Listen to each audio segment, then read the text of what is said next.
Hello, welcome sa ating discussion. This time, let's discuss about paano gumawa ng 3-phase load schedule. Na meron siyang voltahe na 230 volts, saka 3 pole, then 60 Hz. So, meron tayong load equipment. Ito yung gagawa natin ng load schedule na naka 3-phase. So, assume na 3-phase yung stub out na nakaabang dun sa ating unit. So, meron tayong lighting outlet na 500 watts. Then, duplex outlet, meron tayo na 1,800 watts. Then yung ating ref, 500 watts. Aircon unit, that is 1,500 watts. Rice cooker, 400 watts. Water heater, 3,000 watts. Booster pump, that is 1,200 watts. So, ito yung gagawin nating loads para sa ating 3-phase load schedule. So, from that, doon tayo sa Excel gagawa ng format para mabilis. And then, ito yung ating format sa naka-Excel. Yung panel board is naka 3-phase. So, okay, discuss natin to. So, from the first column, merong circuit number. That is itong branches plus isang spare. Then ito description nakalagay na, and then yung loads expressed in watts with the corresponding power factor, and then ito is naka BE or the apparent power. Okay, we have 230 volts. Pag 3-phase yung panel board, dapat naka-balance is for line AB, line BC, line CE, saka yung 3-phase mo na load, which is ABC. Ito for the circuit breaker rating.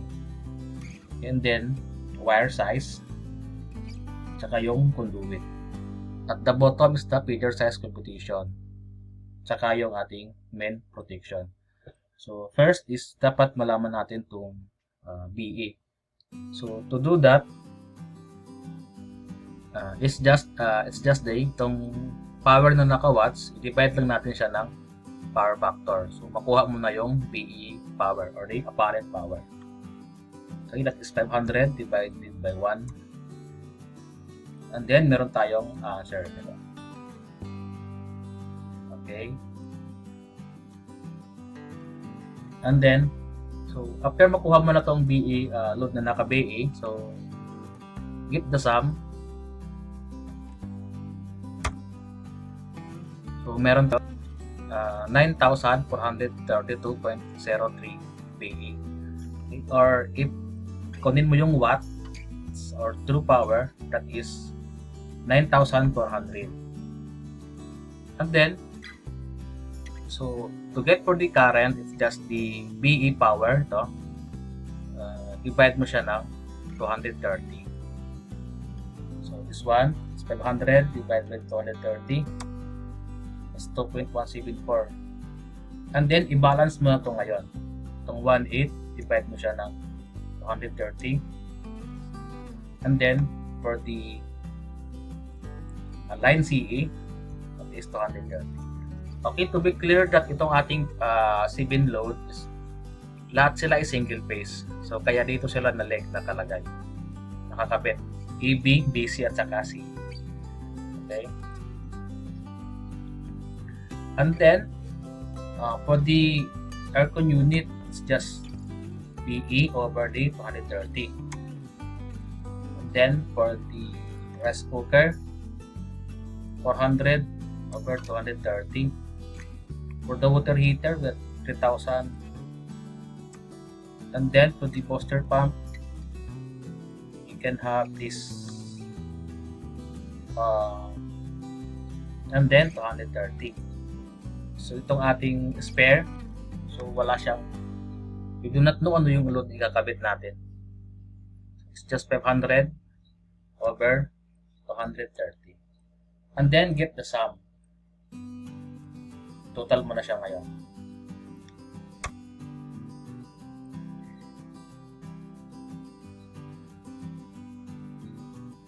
Okay, so, if you observe that almost magkalapit lang sila. It's 15.98, it's 11.74, or this is 15.46. So almost magkalapit naman sila, medyo balance sila. Or pwede mo itong 2.17, ilagay mo siya rito. It's 13.91. So mas okay na yun kanina. So medyo malapit lang yung load natin. So medyo na balance.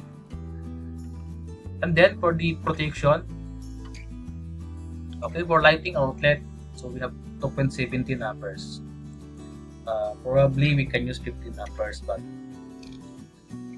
pwede natin gamitin is 20. If 15 yung gamitin nyo is okay din naman. For the duplex outlet, that's 20. Aircon unit, that's 20 because 7.67 lang. Rice cooker, that's 20. So for water heater, we can use 30 amperes. Malaki yung konsumo lang. Water heater which is 3000 watts. Booster pump, we can use 20. And then yung number of poles, okay, for the spare, so we can have 20. For the number of poles, so line to line yung ginamit natin, so that is 2 pole. And then yung size of wire, if we look on the PEC, that is, if we use 2.0, ang kaya niya is 20 amperes. But if we use 3.5, ang kaya niya is 25 amperes. So for me, yung mostly ginagawa ko is I use 3.5 square mm. Is 3.5 square mm. And then yung size ng ground, if we look on the PEC, that is, kung ang breaker mo daw is 20 amperes, so yung size mo ng ground is 3.5.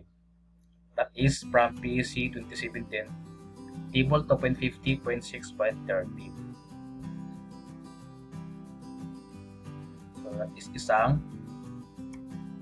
3.5 square mm. And then yung diameter ng conduit, if we look on the PEC again, if we're using PVC, so yung ating 3.5, if we use 20 mm, ang kaya niya is 4. So pwede natin itong gamitin. That is 20 mm diameter na. We have PVC. Okay, so sa mga 20 ampere circuit breaker, pwede mo itong gamitin. So let's i-copy mo na lang to. And then for the spare, so wala pa naman tayong load na nilagay dyan. So bakanti mo lang muna yung wire. For the booster pump, so kung 30 amperes yung circuit breaker natin, if tingnan mo yung ground, so pag 30 ampere, ang ground mo dapat daw is 5.5. So automatic that understand that yung line mo is dapat 5.5 rin. If you look on the ampacity ng 5.5, which is ang kaya niya is until 35 amperes. So pwede natin to gamitin. Is dalawang 5.5 square mm at isang 5.5 square mm na yung conduit na gamitin natin. If you look on the table again sa PVC, so kung 5.5, if we use 20 mm, ang kaya niya is 6. And I think this is conflict ata to. So double check ulit sa PEC. But kung 25 mm yung gamitin mo, which is kaya is 7. So much better to use 25 mm diameter na PVC. Okay?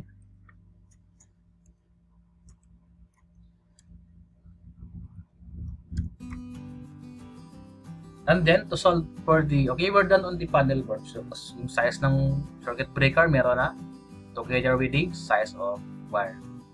So next is the main protection. Ano yung panel, main circuit breaker nitong ating panel board.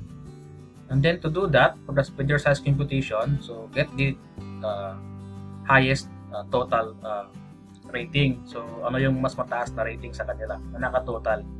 So this is 15.98. And then multiply mo siya ng Pag naka 3 piece, 1.732. And then,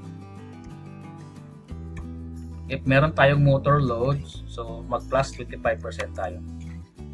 So plus 25% ng ating motor current, which is ito, 6.14.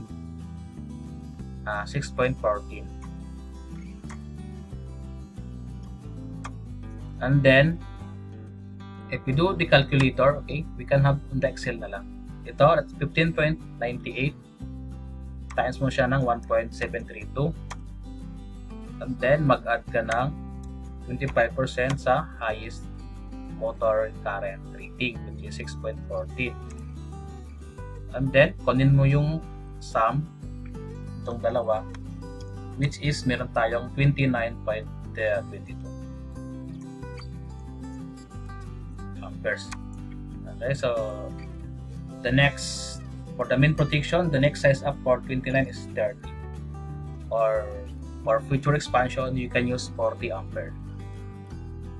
Okay, so let's use 40 ampere trip, circuit breaker, 230 volts, 60 Hz, 3 pole, tsaka naka-bolt on. And then for the size of wire, is that itong total computations, let's multiply it by 1.55. So meron tayong parang 80% lang dapat na ma-consume sa yung wire capacity mo. So yun ang sabi ng PEC. So we have 36.52 amperes. So let's look on the PEC kung anong size ng wire ang pwede dyan. Okay, this is from PEC. So if 36 yung size of wire, okay, so under siya ng yung 5.5 is kaya is 35. So we can use 8.0, which is ang kaya is 50 amperes. Then from the table, let's use tatlong 8.0 square mm na wire. So, and then paano naman yung size ng ground? So yung ating circuit breaker is 40 ampere. If we look on the table, PEC, so pag 40 ampere daw yung circuit breaker mo, so dapat yung size of grounding wire mo is 5.5. So let's use 5.5 then square mm. And then yung size ng conduit, if we look on the table, so yung gamit natin is RTC. So if we use 8.0, we have it. If magamit tayo ng 25 mm, so yung kaya niya is 6. So yung ating conduit is 3 plus 1, so 4. So dapat, or from the PEC ang sabi is dapat 40% to yung ma-fill. So if we use 32 mm diameter, ang kaya is 9. So we can use this conduit, 32 mm diameter na RTC.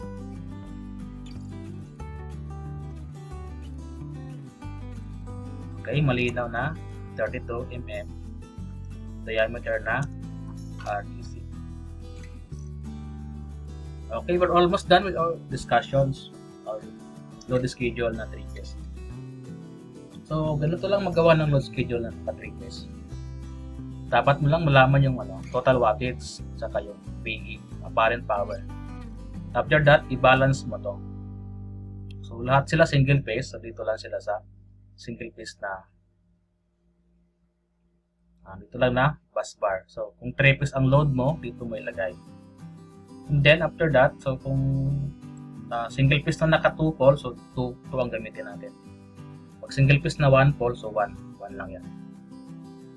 After that, so to get for the size ng circuit breaker natin, get the total times 1.732 pag 3 phase, then plus 25% ng highest ng motor pole load rating, which is 6.14. And then we have a total of 29.22 amperes. So we can use 40 ampere circuit breaker for future expansion. Pwede rin. Saka yung size ng wire, pag 3 phase, dapat tatlong gamitin natin. Tatlong 8.0 square mm, isang 5.5 na nakalagay sa 32 mm diameter ng REC. I hope meron kayong natutunan sa ating discussion. So, please subscribe if nagustuhan mo itong discussion natin para malaman mo yung mga updated videos na every time mag-upload ako. Okay. Salamat.